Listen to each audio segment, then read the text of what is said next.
Okay guys, moving to the whiteboard. This is how I do my costing. In cake costing or cake pricing, we have the direct cost and the indirect cost, and you have the overheads.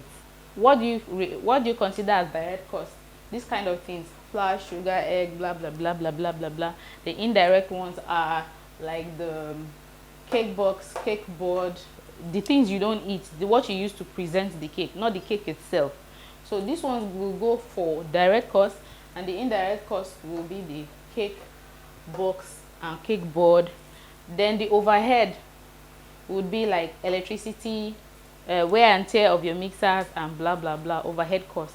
So however, I'm not here to talk about those ones. I'm trying to be as realistic as possible. If a customer comes, hey, XYZ, what what will it cost to make this cake? Oh, let me get back to you in 2 minutes, let me get back to you in 1 minute, and yeah, blah. So every baker should have this chart: what it costs you to make. Not this does not include your cost, your labor cost. It does not include gain of any sort. It should be as realistic as possible. As price change in the market, you should come back to this chart and change it, because before you arrive at this price, you should have done this. Let's take this, should be our case study here. This 6 inches vanilla. Okay, this is an example. 6 inches vanilla. You have flour 500, sugar 500, egg 400, butter. This is not the real price in the market. This is just for the purpose of this training or video. Butter 600, milk 400, baking powder 15 naira, and flavor 100 naira. I arrived at 2,515 naira, which we can also assume to be 3,000 naira. That's why we have this. So every baker should have done this. You should not at every point in time always come back to this. It will delay you. It will make the whole process slow. So you should have done this and arrived at this, so that whenever a customer gives you a cake with a certain design, you come here, you pick this, then you come to this side, which is the main part of this training, which is the main part of cake costing, and which is the most important part. Let's take this cake as our case study. Now you can see that this cake has strawberry, which has a lot of strawberries. When you look at it properly, customer requested for strawberry. So strawberries cost 2,500 for a pack. Then on top of it, you can see chocolate drip. So you're going to get chocolate for 1,350 naira for 200 grams. Then you're going to get whipped cream. Whipped cream, the 500-gram pack. So this is our 500-gram pack. Chocolate praline. Please note that this is not the real price in reality. So it is for the purpose of this training.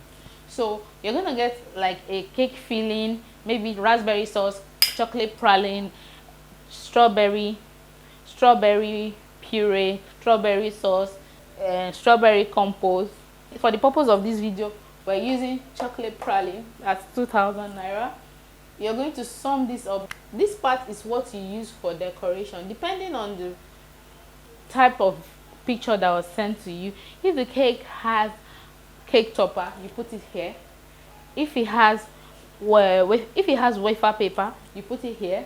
If it has chocolate seal or isomalt seal, you put it here, and so on and so forth. So but this is for the purpose of this training. So here is going to be the decorating part. This is going to be for decor. Now when you get everything you need, so you're going to sum it up. That is why I got 8,500 over here. Now we're going to add up the cake itself. As you can see from the picture we're using as reference, it's a 2-layer cake. Let us assume it's red velvet and chocolate. So we have here red velvet is 5,000 according to the chart. This case study is for an 8 inches cake.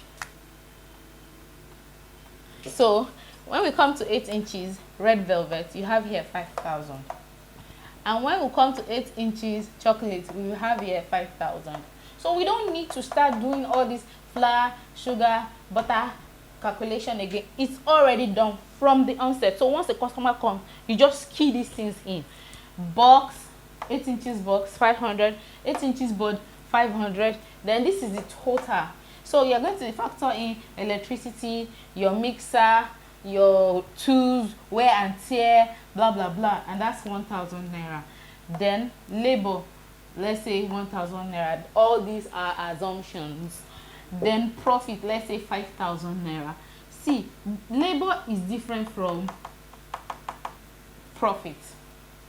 This is where some bakers get it wrong. The labor cost is different from your profit. Now, this is the cost that is paid to whoever is involved in the making of the cake. Maybe the staff, the owner, and XYZ. Then the profit is your gain from making this 8 inches cake, whipped cream cake. This profit is, you do not pay tax. You do not pay taxes from this total sum. This is where you pay your tax.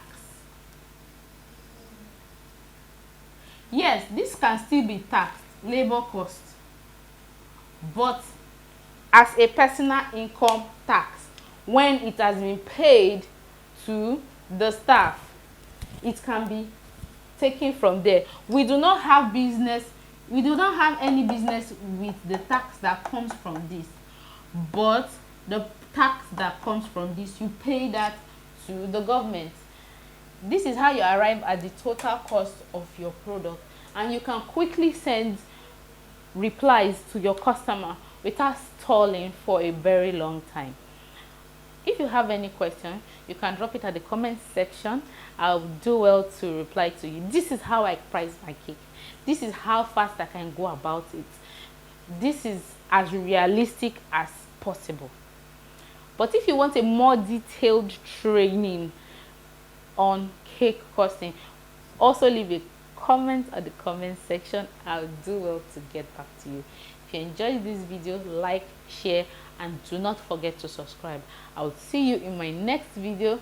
Thank you guys for watching. Bye bye for now.